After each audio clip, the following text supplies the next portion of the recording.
Senhor Presidente, Reverendo José Orisvaldo Nunes de Lima, Primeira-Dama, nossa irmã Vania, Primeiro Vice-Presidente, Pastor Wilton Padilha, com a sua muito digna esposa, irmã Berenice, em vossos nomes, transmito a paz a toda a diretoria, os convencionais e a igreja. A paz do Senhor. Quero ler o texto que está no meu coração para conciliar o tema tão bem sugestivo para este tempo, que está no Evangelho segundo escreveu São Lucas, capítulo 7, versículos de 24 ao 28.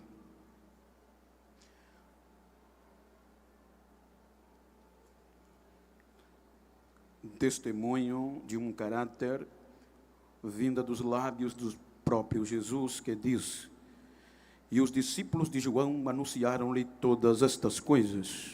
Melhor dizendo, versículo 24: e tendo-se retirado os mensageiros de João, começou a dizer à multidão acerca de João: que saístes a ver no deserto?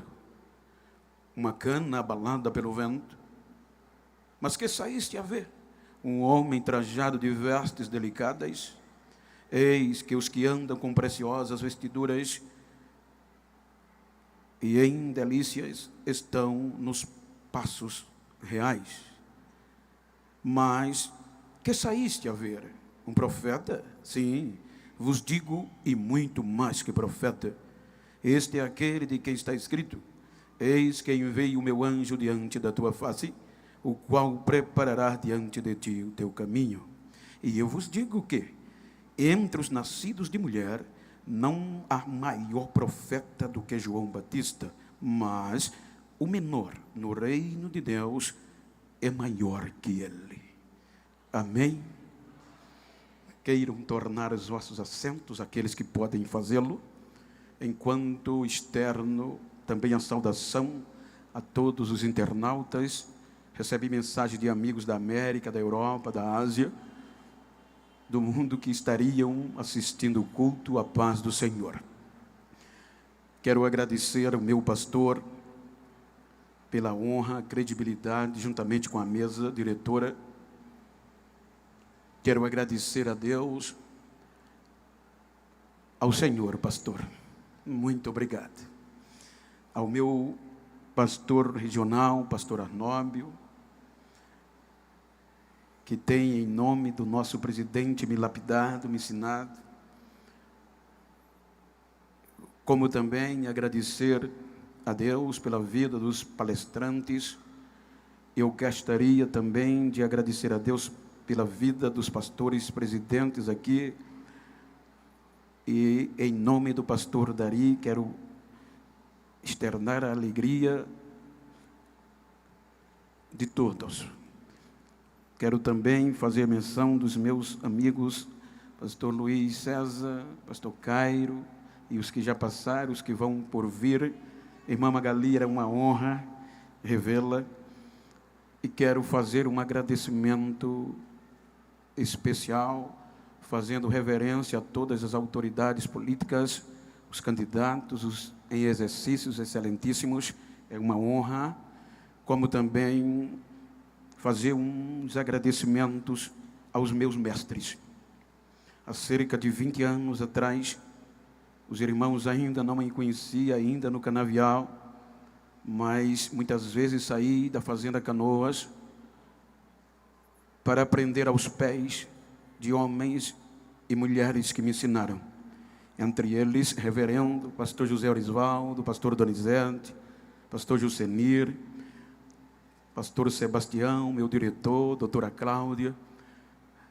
Em vossos nomes, agradeço a todos aqueles que me inspiraram e sou reflexo do vosso ensino. E também a minha esposa, quero a justificar. Há cerca de 6 anos, ela gostaria muito de estar aqui, mas ela foi acometida de uma enfermidade no cérebro, um nódulo E desde lá nós temos lutado com Deus, com a medicina, e os médicos falaram que é crônico.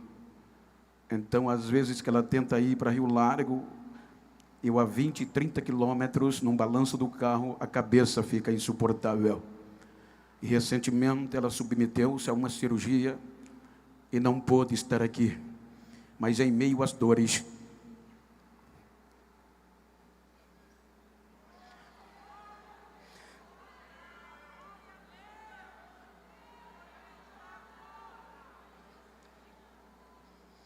ela tem encontrado forças para orar por mim. Que Deus te abençoe, meu amor.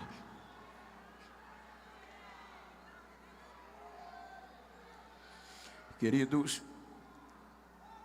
eu quero tomar por base esse texto para subordiná-lo a nascidos para restaurar.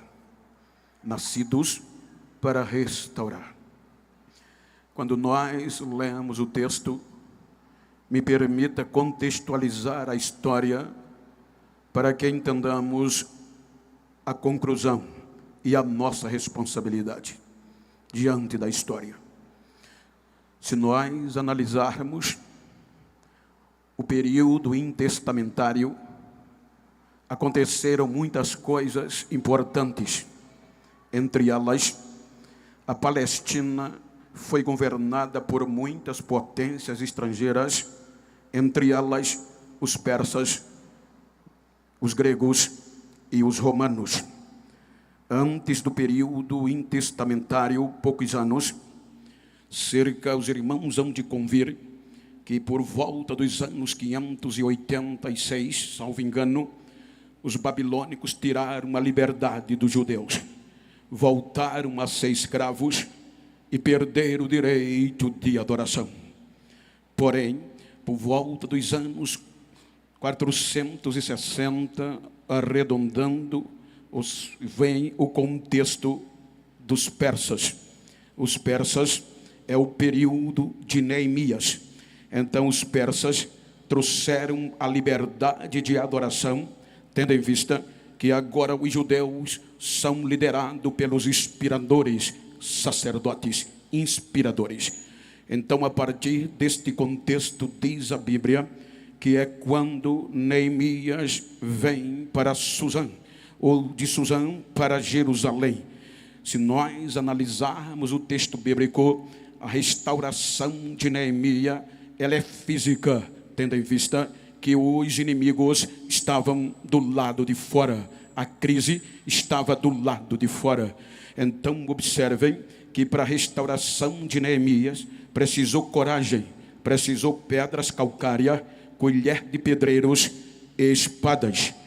Quando chegamos no capítulo 7 de Neemias, Neemias termina a obra. Ele conserta o muro, ele coloca guardiões, coloca levitas e vai preparar para a restauração principal. Capítulo 8, observem que no capítulo 7, desde o primeiro, não há arrependimento. Aprazível e admirável o esforço de Neemias como governador com os judeus, não provocou arrependimento.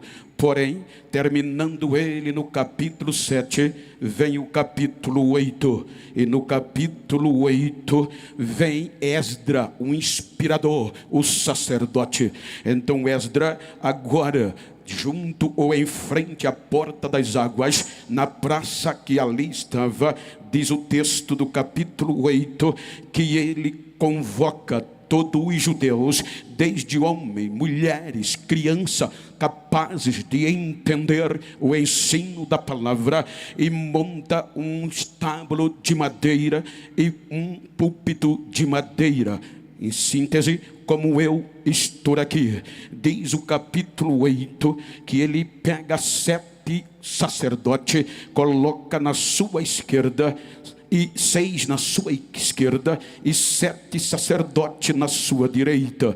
Então, todo o povo reunido, ele pega a palavra de Deus, a lei, e no raiar do sol, ele começa a ler. Enquanto ele lia, os escribas explicavam ao povo, e o povo ia entendendo. O que eu acho lindo é que agora o capítulo 8 diz que do nascer do sol até ao meio-dia ninguém se movia do lugar, não saía descendo, não saía correndo, todos observando e ouvindo a palavra de Deus.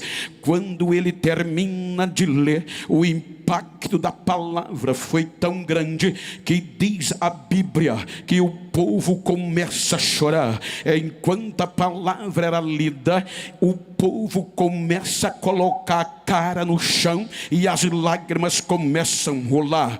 Então, quando as lágrimas rolam, o povo tem um rosto de tristeza. Então ele chama do altar e todos os obreiros e diz: entrem no meio do povo e digam que não é dia de choro, não é dia de tristeza, é dia de consagração, de restauração a Deus.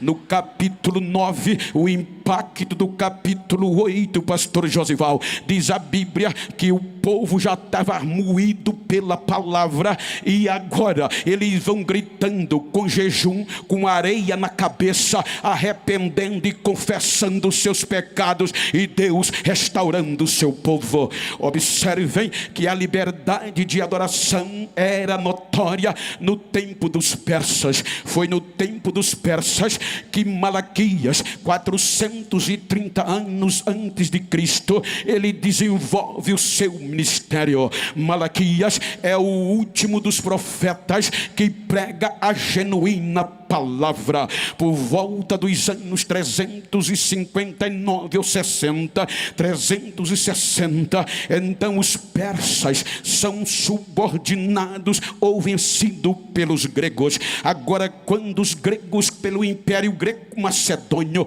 entra no cenário, então o rei Filipe, ele tem um entendimento, ele quer helenizar todo mundo, a Grécia, no contexto literal da filosofia, da arte e da literatura. Porém, ele não consegue. Porém, ele tem um vasto entendimento. Quando ele morre, 333 anos antes de Cristo, o seu sucessor, Alexandre Magno, o Grande, assume o trono imperial do Império Greco-Romano. Alexandre, experto, era tão tremendo que diz a história que alguns o denominavam como filho de Zeus, o Deus líder do Olimpo. Então ele era homem comum, mas era inteligente demais. Diz a história que Alexandre conseguiu o que o pai não conseguiu. Ele consegue helenizar o mundo inteiro, a Grécia. Agora o mundo se curva tanto na arte, de novo, como a literatura, como a filosofia era baseada no grego. Por isso que as literaturas hebraicas foram transliteradas para o grego pela helenização de Alexandre. Então observem que a verdadeira palavra não vai tendo foco. Então Alexandre, perguntaram a ele no vasto do apogeu: quem será o seu sucessor? Então ele diz: o melhor. E isso causou impacto nos seus generais. Morrendo ainda novo, 4 dos seus generais começam a reinar sobre o seu poder. Entre eles Seleuco, entre eles Ptolomeu e Cassandro e um outro mais. Quero me ater nos Seleucidas e nos Ptolomeus. A história diz que agora o Seleuco, ele assume o poder, e isso sobre toda a Palestina. Então, dentro do contexto helênico, todo o contexto se voltava para a Grécia, a união das religiões da época e tudo aquilo que eu falei no contexto literal. Ele reina. Quando ele passa do trono, assume o lugar dele. Antíoco o quarto, Antíoco quarto, conhecido como Antíoco Epifânio. Antíoco Epifânio era demais, bruto, violento e cruel no contexto da helenização. Diz a história que Antíoco, ele agora vai impor a adoração, o contexto do helenismo em toda a região da Palestina. Isso implica dizer que todos os judeus, ou uma grande maioria, se rende a Antíoco Epifânio. Então muitos judeus vão aderindo à adoração helenística. Então é quando diz a história que ele comete uma aberração. Ele levanta um altar no pátio do templo, no templo, melhor dizendo, de Jerusalém, e vai sacrificar ao deus Zeus um porco ou uma porca, e comete esta aberração. Mas uma grande maioria aceitou a se envolver com o helenismo. Mas diz a história que um homem chamado Matatias, da família Macabeia, ele não aceita. Ele diz aos seus 5 filhos e aos seus agregados que aquela prática helenista vai eliminar todo o contexto da adoração original judaica. Então surge a revolta dos Macabeus, liderada por Matatias. Então se refugiam nas montanhas, e a eles se agregam todos que não aceitavam o helenismo nem a adoração a Zeus, porque Antíoco Epifânio, além de aberração, ele impôs para que todos adorassem a Zeus, o Deus líder do Olimpo. Então, dentro do templo, que foi períodos passados de glória, Zeus era adorado. Então observe que muitos se juntaram a Matatias, formou um exército e veio libertar a Judeia das mãos de Antíoco Epifânio. Eles conseguem recuperar a Judeia, porém Matatias tomou uma decisão: todos os judeus que estavam atrapalhados adorando a Zeus vão ter que se reconciliar, vão ter que circuncidar os seus filhos e adorar o Deus verdadeiro. Ele faz uma revolução, porém a paz não reinava.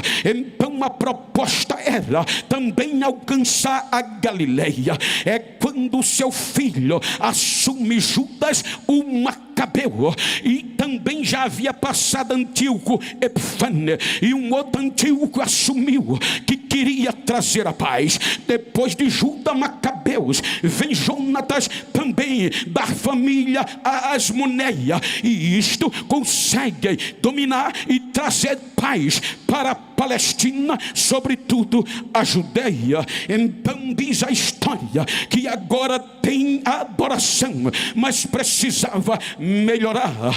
Cerca de 63 anos antes de Cristo, Pompeu, representando Roma, ele vai e domina e conquista a Palestina. Agora elimina os Macabeus e Roma entra no cenário. Veja que todo o período do silêncio, digamos, o Novo Testamento estava em formação. Então quando o Pompeu vem e Roma domina, então Roma nomeia um rei fantoche na Palestina. Cerca de 37 anos antes de Cristo, aí o Império Romano, o Senado Romano nomeia Herodes, o grande rei da Judeia e da toda a Palestina. Herodes é clânio, Herodes é violento, mas é tremendo.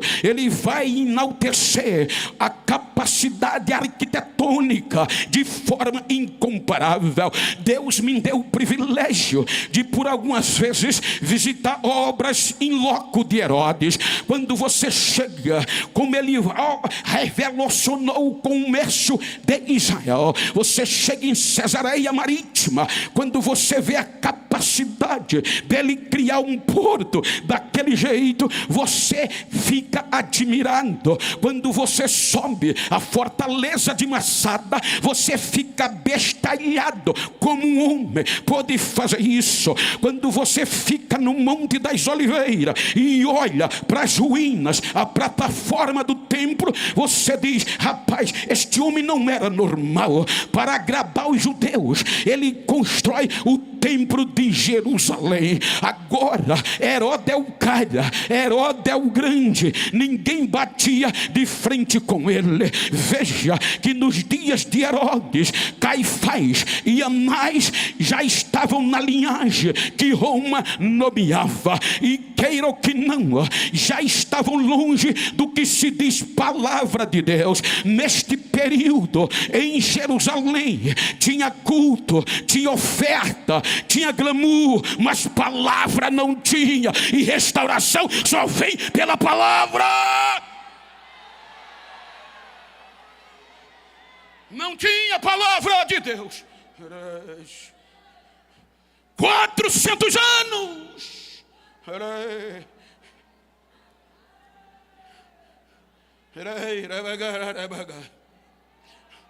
Herodes reina. É nos dias de Herodes o Grande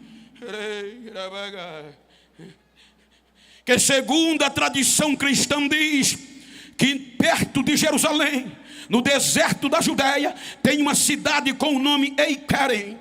E nesta cidade morava um sacerdote chamado o pai de João Batista. E é lá que ele nasce, no deserto da Judéia, uma cidade nas montanhas chamada Eicarém. João Batista é anunciado, está no ventre. A notícia Lucas traz. 3 meses depois, 6.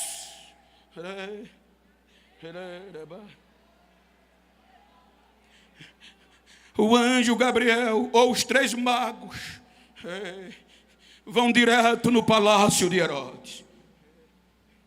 Viemos saber onde nasceu o rei dos judeus. Impacta Herodes.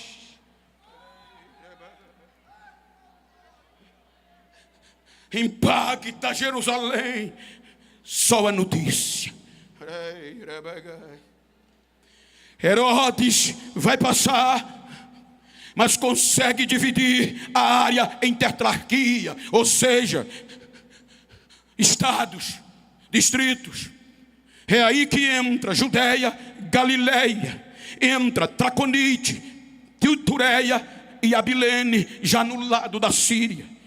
Judeia, fronteira com Galileia, Galileia, fronteira com Traconite e Itureia, e Abilene cerca tanto os 2 lados da Galileia. Então Herodes vai agora, está estabelecido tetrarquia ou governos independentes. Então Herodes passa. Quando Herodes passa, aí vem a história de quem? Vem a história na narrativa de Lucas. Quero usar, estou usando a João de Almeida, fiel e corrigido, ou corrigido e fiel. Ou seja, quero usar a narrativa de Lucas, quero usar a narrativa de João e de Mateus no próprio contexto. Você vai observar que agora, quando passa, Jesus faz 30 anos, João na montanha 30 anos, ou seja, 30 anos. Aí Lucas capítulo 3 vai trazer o relato do acontecimento. Ele diz que nos dias de Tibério César, Roma, a quando Pilatos era governador da Judéia, Herodes Antipas, tetrarca ou governador da Galileia, Filipe, seu irmão de Traconite e de Itureia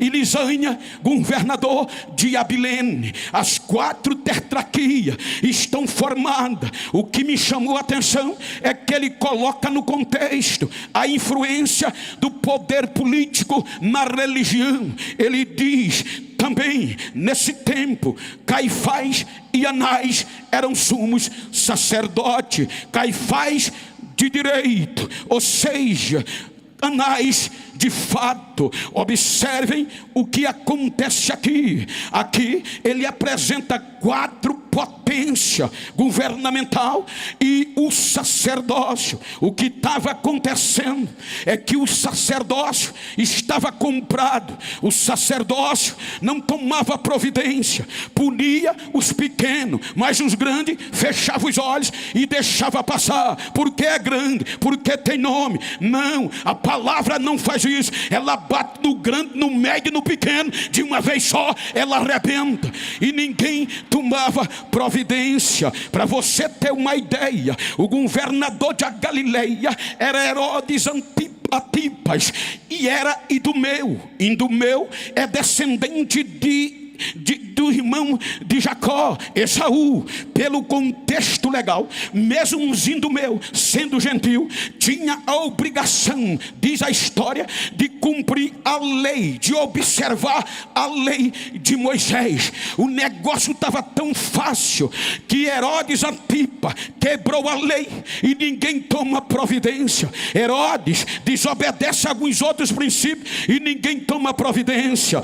Como ele faz? Ele casa com a irmã do seu irmão, ainda vivo, e com filhos dados ao irmão. E a lei dizia que quando o irmão só podia casar com a mulher do seu irmão se ele morresse e não deixasse descendência. Ele casa e ninguém toma providência, porque a degradação, porque a palavra restauração começa com o prefixo re, e isso quer dizer que tudo foi degradado. Quando diz re, é porque aquilo que foi estabelecido para um princípio já não é mais o mesmo e precisa ser restaurado. Mas e agora? Culto, jejum, oração, não sei como, mas palavra zero. O negócio andava solto, o negócio estava arrebentando. E é aqui que o curador dos manuscritos do Mar Morto, Adolfo Huitman, ele no seu estudo diz que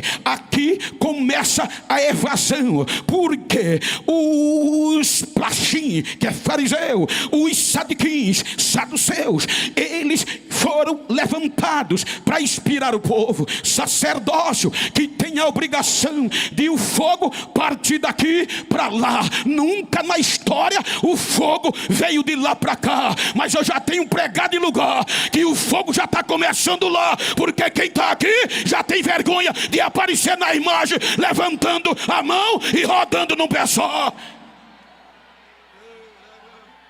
A presença de Deus não está vinculada a ministério. Qual é o problema? Em todas as entrevistas que me perguntam qual é a tua inspiração, eu digo os meus pastores. Porque em toda a história bíblica, pode olhar, tira os históricos, alguns, e os salmos, toda a escritura é escrita por profetas. E qual era a inspiração dos profetas? Os sacerdotes. Era neles que os profetas se inspiravam. Mas a coisa ficou feia.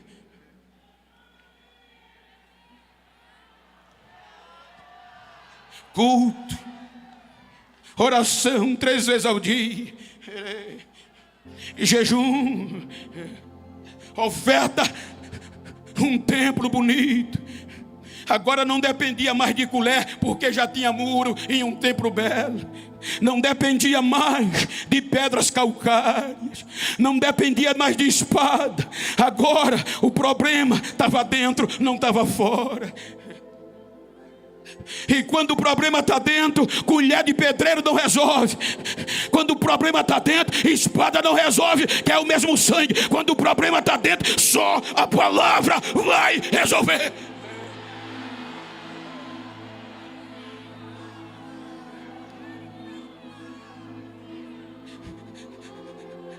Então a inércia sacerdotal, a falta de providência, cai, vai trazer crises espirituais, econômicas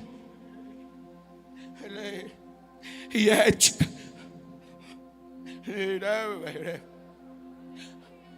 Agora Jerusalém é tomada por estas crises.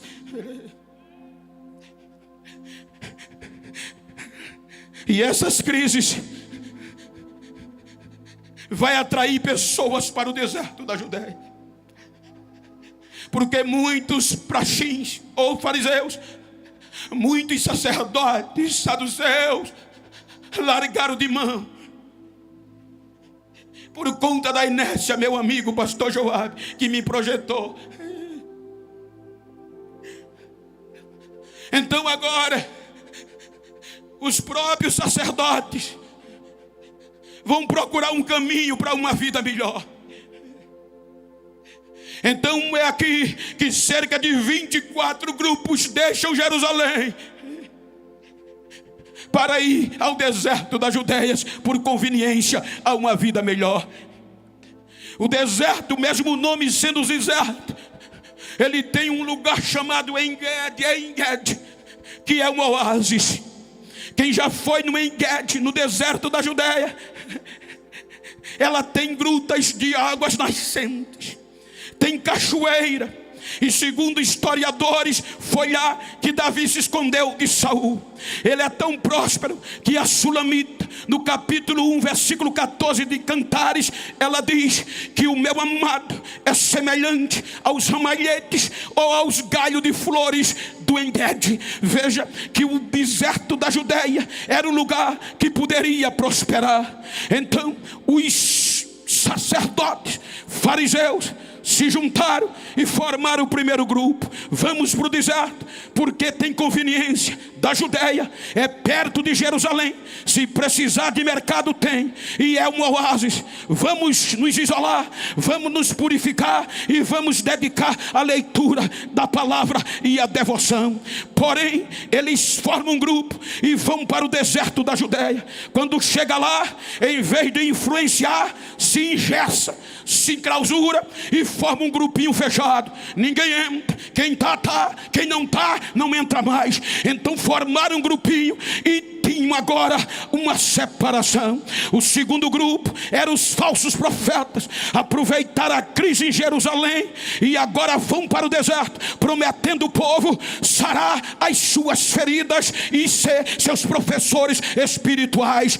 Todos falsos profetas invadiram o deserto da Judéia. Terceiro grupo, os rebeldes. Os rebeldes atraiu o povo dizendo: vamos morar no deserto da Judéia. Eu prometo a vocês que nós vamos nos fortalecer. Quando nos tivermos fortalecidos, voltaremos ao Monte das Oliveiras, e através do Monte das Oliveiras transpassaremos as muralhas e destronamos os romanos em Jerusalém. Quarto grupo era os enganadores. Chegava em Jerusalém e iludia o povo dizendo: vamos com a gente para o deserto da Judéia, e lá vocês entregam as nossas ofertas, vocês trazem o tudo de vocês e a gente supre as vossas necessidades. 24 grupos agora invadem o deserto da Judéia. Olha a raça que vai, engessado, marombinha. Os que foram atrair, chamados para atrair, não atraía mais. Falsos profetas que profetizavam por conveniência, enganadores e pregadores que prometia tudo o povo, mas nada fazia. Veja que o ambiente era propício para João ser mais um. Era conveniente para João seguir os falsos e os enganadores. Abro um parênteses. Esse dia eu estava pregando em um país e eu achei rir, e estou rindo, porque o obreiro que estava comigo disse: pastor, a onda agora é butoque. Os pregadores estão pegando fama não mais pela pregação, mas pela aparência. E estão colocando botox nos lábios, para os lábios ficar mais grossos. Eu olhei para ele e disse: então eu sou privilegiado, já saí butocado, já nasci com o beiço virado, preciso disso não. Então eu vou continuar pregando a palavra, pregando a palavra, pregando a palavra.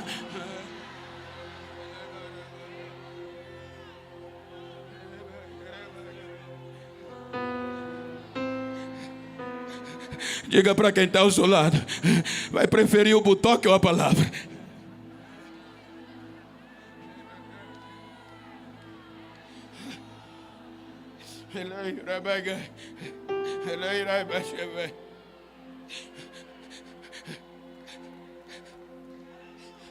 O deserto estava cheio de engessados.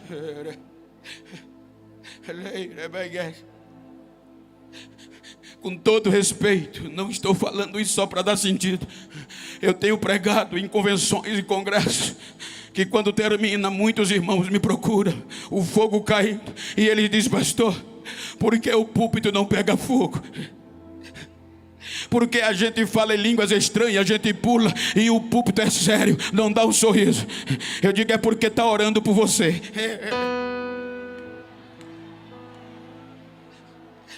Mas sabemos que não é. Quando nós somos obreiro raso, como somos crentes, rodamos e não envergonhamos de nada. Quando a gente sobe aqui, parece que muda, entre aspas, não generalizo. E tem alguns que engrossa a cara, não dá um sorriso, parece na câmara que parece um delegado. Ou seja, quando o povo precisava de restauração, Esdras disse: os obreiros desçam e toquem fogo lá embaixo. Diga ao povo que é dia de alegria, não é de tristeza. O fogo tem começado aqui.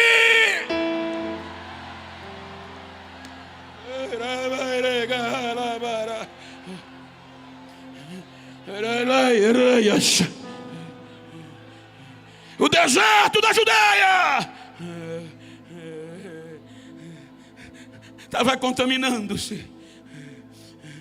Aí Lucas capítulo 3 diz: no 15º ano de Tibério César, quando o governador da Judeia era Pôncio Pilato, quando Antipas ou Herodes, governador da Galileia, Filipe da Tureia e Traconite e Lisânia de Abilene, e quando o sumo sacerdote era Anás e Cafás no deserto, o que é que vem? A palavra.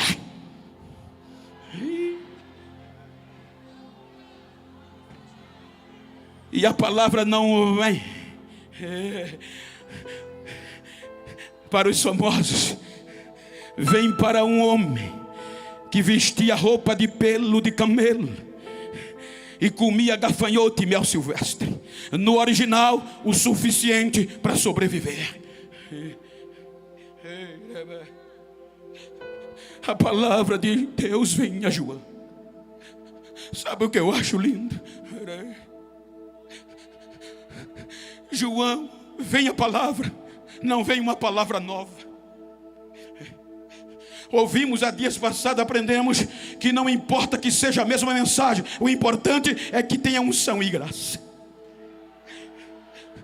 Então a palavra que vem a João foi pregada por Isaías 700 anos atrás e por Malaquias 400. A palavra que vem é a mesma, e quando ela vem, ele vai à base na margem do Rio Jordão e começa a pregar a mesma palavra: arrependai-vos, porque é chegado o reino de Deus.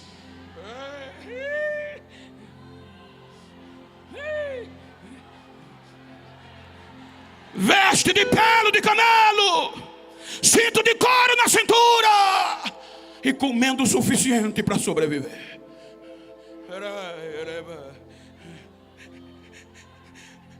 Aí diz a Bíblia que ele faz base na margem do Jordão. Quando você lê 1 Reis, quando Acasias, 2 Reis, quando Acasias adoeceu, caiu do lugar e adoeceu, ele chamou os seus soldados, os seus mensageiros, e disse: vá consultar a Baal-Zebub, pergunte que eu vou ser curado. Mandou, no meio do caminho Deus disse a Elias: vai encontrar os mensageiros de Acasias. Porque a mensagem era: pergunta a Baal-Zebub se eu vou viver, se eu vou ficar curado. Aí Deus manda Elias dizer: diga a ele que ele não vai se levantar da cama, vai morrer. Aí Elias vai, encontra os mensageiros e diz: voltem e diga a Acasias que ele vai morrer e não vai viver. Os mensageiros disseram a Acasias, e Acasias pergunta: como era o homem? Vestia a veste de pelo e tinha um cinto no corpo. Aí ele disse: é Elias o tesbita, estou frito.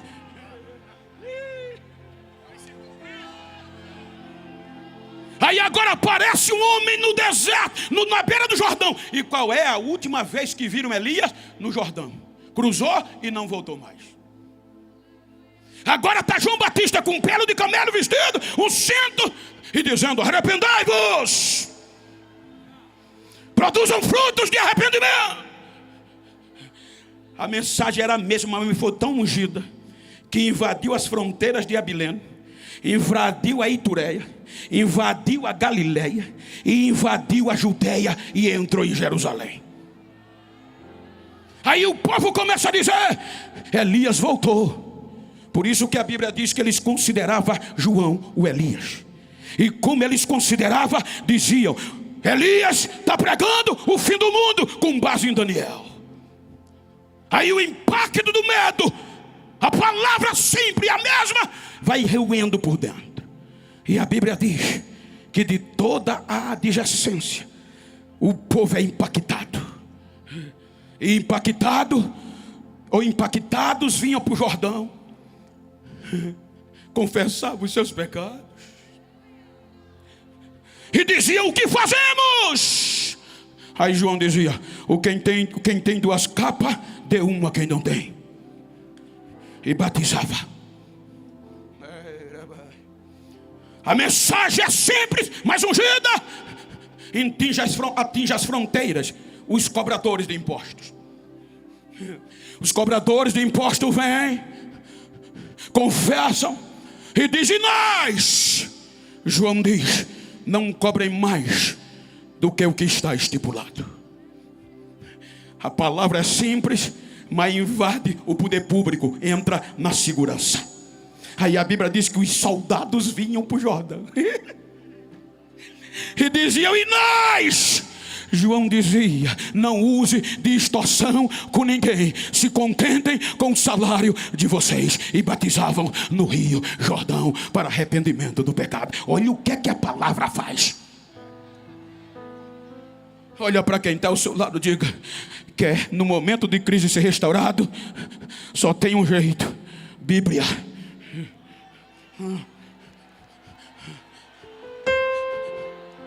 Não se preocupe em mensagem que vai lhe dar a futura agenda do ano. Se preocupe na mensagem ungida e cheia de graça.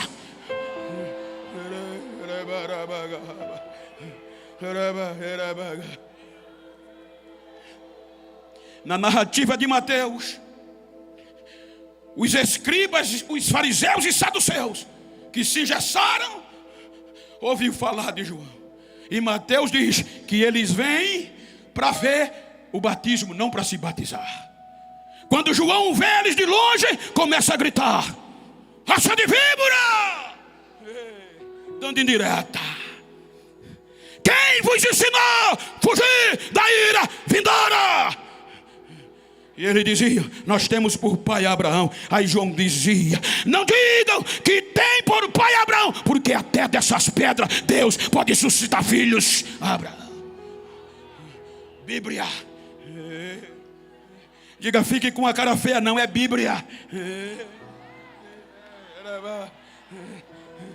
Não tem jogo de palavra nem jogo de cintura aqui não, é Bíblia.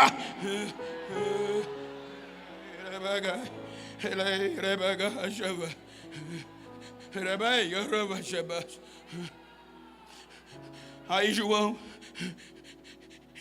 a mensagem chega em Jerusalém. Quando chega em Jerusalém, aí João diz, 1:19, que os de Jerusalém, quem? A cúpula, escolhe perito,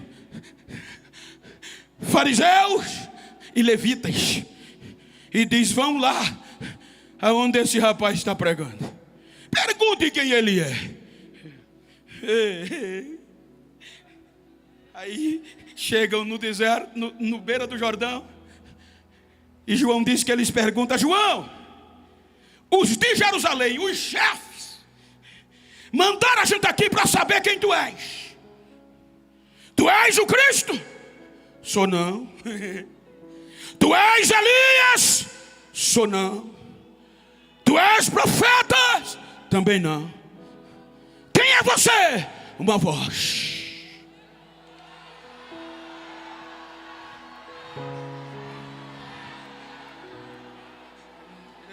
Uma voz. Ora, precisamos saber quem tu é para dar resposta os que nos enviaram. Se tu não é o Cristo, por que tu batizas? Aí João diz: eu sou fraquinho, eu batizo com água, mas já está entre vocês um que vocês não conhecem. E eu sou tão fraquinho que não sou digno de lavar a sandália dele. E ele vem para batizar com o Espírito Santo e com fogo. Ele é maior do que eu. Eu sou fraquinho, sou ninguém não.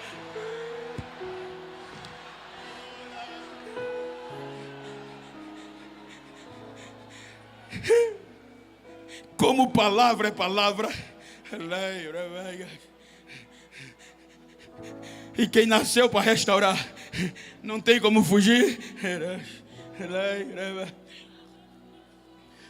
Aí João começa a dar indireta para Galiléia, que é fronteira com a Judéia, na sua base de pregação. E a indireta é para quem? Para o rei, para Herodes Antipas, dizendo que ele errou, descumpriu a lei, ninguém tomou providência. E Lucas diz que ele fazia algumas coisas a mais, e João começa a tocar na ferida. Aí o rei avaliou: vai ter uma rebelião e este João vai liderar. Vou fazer o seguinte: dentro da minha jurisdição, vou prendê-lo num presídio de segurança máxima, a fortaleza. Manda calar a voz de João e chama João para conversar. Você vai continuar pregando do mesmo jeito? Em síntese, você está dando indireta dizendo que eu errei, desobedeci a lei dos judeus casando com a mulher do meu irmão? Sim, errou. Você está errado com isso. Revelou tudo. A palavra bate no coração de Herodes, mas Herodias vai transformá-la. Presídio de segurança máxima. Agora no deserto só tinha os falsos de novo, os engessados, os marombinhos, os enganadores.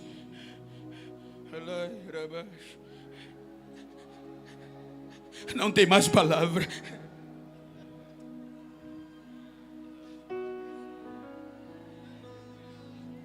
Muitos doutores ligam e me dizem: Bento, para de pregar a Bíblia. A nova geração não quer saber mais de Bíblia. É melhor você aprender coach, automotivação, mandar o povo tirar o pé do chão, porque é isso que está na onda, Bento. Eu respondo: continue pregando o que vocês querem, mas enquanto eu respirar, eu vou pregar Bíblia.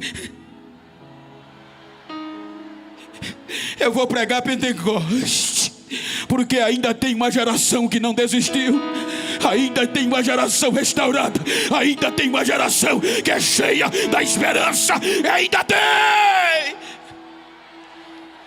Deixa eu ouvir o barulho dela, deixa. Deixa eu ver o barulho, não porque eu estou pedindo, mas porque ainda tem.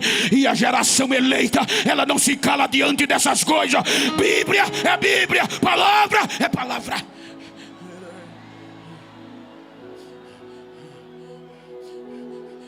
Quando calam João, pastora, se você olhar o mapa da Galileia, se não a última, a penúltima cidade entre a Judéia e Galileia é Naim. Quando cala o João, quando cala o cara da vez, Aí vai saindo o enterro de Naim.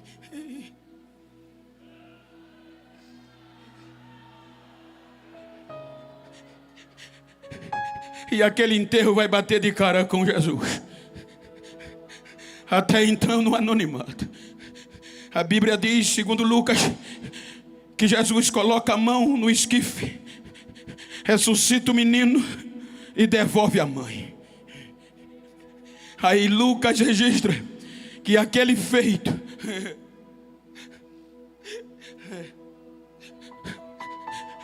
só era o que falava. Judeia, Galileia, Itureia, Abilene e Jerusalém. Surgiu um profeta maior entre nós. Ele está ressuscitando morto, está curando, está fazendo maravilha e pregando Bíblia.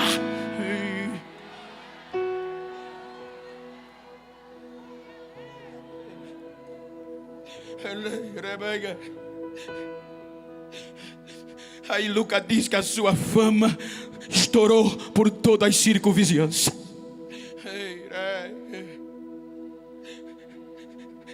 E chegou nos ouvidos dos discípulos de João Batista. Primeira coisa que os discípulos fazem é ir na prisão. E quando chegam na prisão, diz João: a tua pregação não morreu. A tua pregação não está presa, João. Apareceu um profeta na Galileia, João, que está dando vista aos cegos, João. Está curando os enfermos, está expulsando o demônio e está ressuscitando até morto, João. Ele veio para arrebentar, João.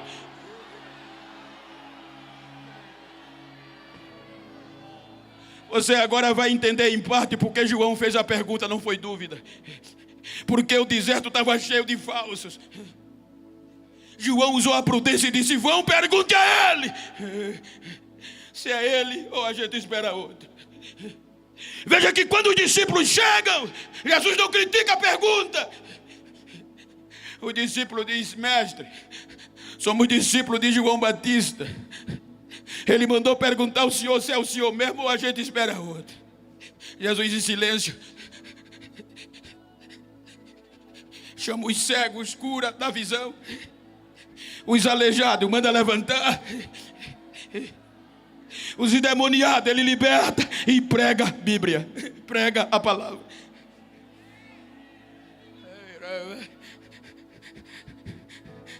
Quando ele faz isso, chama os discípulos e diz: voltem e digam a João o que vocês viram. Os cegos voltam a ver, os aleijados são curados, os demoniados são livres e é pregado Bíblia, o Evangelho, aos pobres. Quando eles voltam, aí Jesus vira para a multidão e vai dar testemunho de João. O que vocês foram ver no deserto? Um homem de caráter dúbio, como a cana do Pantanal ou do pântano, para onde o vento vai ela se inclina? Não. Que vocês foram ver no deserto? Um engomadinho, cheio de beleza, de roupas chiques? Não. Porque eu digo a vocês, quem assim se veste, está no palácio.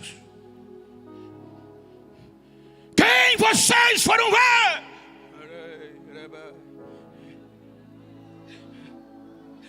Um profeta? Sim. E eu digo mais do que profeta. Porque entre os nascidos de mulher não há um igual a ele ou maior que ele. É aqui que bate na minha cara. Porque quando você vai estreitar isso aqui, eu estava indo no carro de um aeroporto para uma cidade, e desde que eu recebi o convite, a cabeça fica assim, vai e volta. E isso veio. Quando veio, eu dei um glória para o irmão que ia dirigindo, parou, que foi? Eu digo: não, se preocupe não, é a mensagem. Aí o Espírito Santo disse: escuta, como eu aprendi do meu pastor presidente, o Espírito fala pelos sentimentos. Aí o Espírito Santo disse: Adão, Eva, passou pelo ventre, Eu digo não. Ele disse de Sete até Caim, todos passaram pelo ventre. A geração de Caim morreu no dilúvio, morreu. E os que sobreviveram vieram do ventre. E de Sete até João, todos, nenhum nasceu sem vir pelo ventre. Reis, profetas, todos passaram pelo ventre, mas nenhum sentiu em parte o que João sentiu. Pode olhar de Sete aquele momento, seja ele quem for, não sentiu o que João sentiu. Porque quando Isabel estava com 6 meses de grávida, Maria vai para a Judeia, para Eiquere, na região da montanha. A ciência diz que vai ter vida com 24 semanas. A igreja prega da fecundação. A ciência não se decide. Importa é isso aqui. Quando Maria recebe a mensagem do anjo, o anjo diz: vai lá nas montanhas da Judeia, que Isabel está grávida, é estéril. Aí Maria vai. Quando chega na porta, nem entra. Pai do Senhor, prima Isabel. Ninguém de Sete até aqui passou por isso. Aí a Bíblia diz que Isabel foi cheia do Espírito, e o menino João se agitou dentro do ventre. Recebeu em parte. Aí Isabel disse: o que me convém receber? Vim me visitar a mãe do Senhor. Bendito é o ventre que está no teu fruto. Ou seja, João só recebeu parte. É o último do Velho Testamento. Viveu o velho. Se João só se arrepiou ainda no ventre e fez o que fez, mensagem simples, mensagem que já tinha sido pregada e arrebentou com toda a região, e o povo dobrava o joelho, aceitava, era batizado. Aí Jesus disse: eu digo a vocês que o maior no rei, o menor no reino de Deus, a igreja. O menor é maior do que João. Por quê? Por causa do Atos capítulo 2. João só se arrepiou em parte, mas a igreja pleno. João, Lucas escreveu: estavam reunidos em um mesmo lugar. De repente veio do céu o barulho de um vento impetuoso em viamento, e encheu o lugar, e todos foram cheios. A palavra cheio no hebraico é pleno. Pleno é totalidade. Ou seja, todos foram cheios do Espírito Santo de Deus e falavam novas línguas. Ou seja, se João só com arrepio fez o que fez, imagina nós, cheio, pleno, é maior, é maior, é maior, é maior.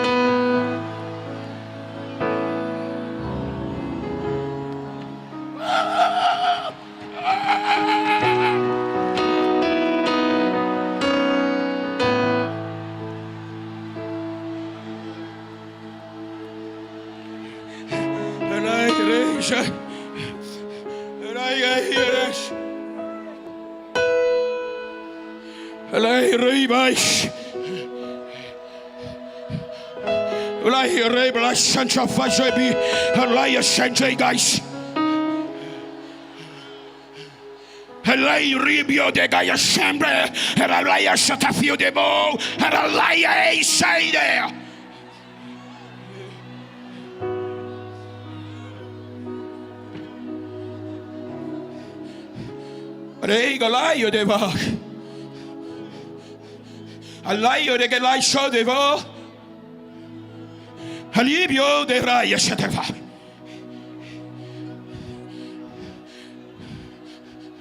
Alei gorlaio de gashanta fia. Alai. Kadar badai, churi de kaba, ai de ka, churi kalabado badai, alai de bu, churi de ya ai. Regal shampurigas, alei shamduriga da lai shamdevio de has. Alawai jerob hey, churi de ma, halaba,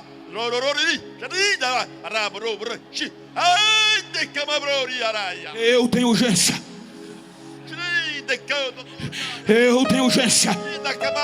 A minha apoteose está invadindo este local.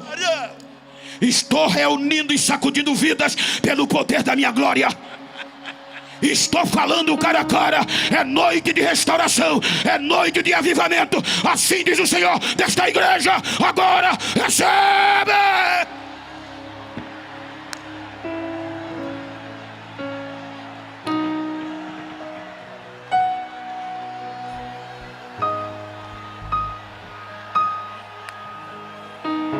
Adore, adore, adore, adore.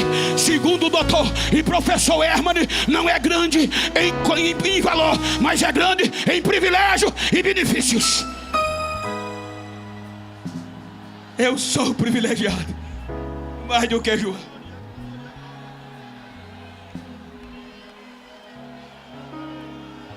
Pelos padrões de beleza eu não estava aqui. Olhando vós para mim, não tenho nada que vos atraia. Mas eu entrei no reino e fui privilegiado mais do que João. Então eu vou te incendiar, eu vou te impactar. Porque se o João impactou uma Palestina inteira, eu sou capaz de impactar você.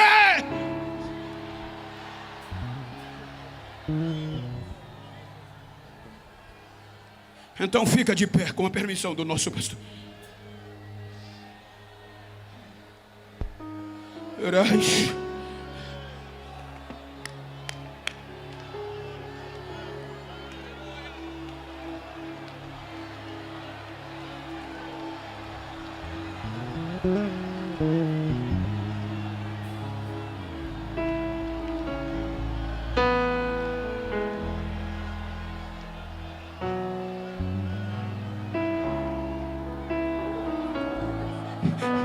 Olha, se você pode, para quem está ao teu lado, e faz uma pergunta a ele: o que você veio ver no César?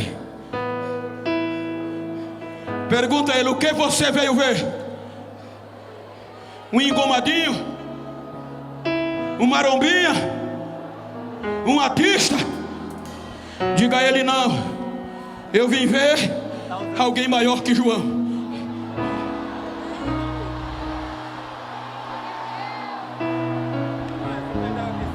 Diga a ele: se João só sentiu parte, impactou uma região inteira, diga: eu e você somos mais privilegiados, somos mais beneficiados, somos maiores.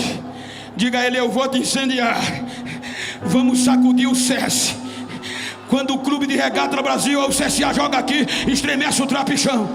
Quando o jogo de vôlei vem aqui, o futsal estremece esse lugar. Agora imagina quem é maior do que João. Vamos fazer esse lugar estremecer. Vamos fazer esse lugar estremecer.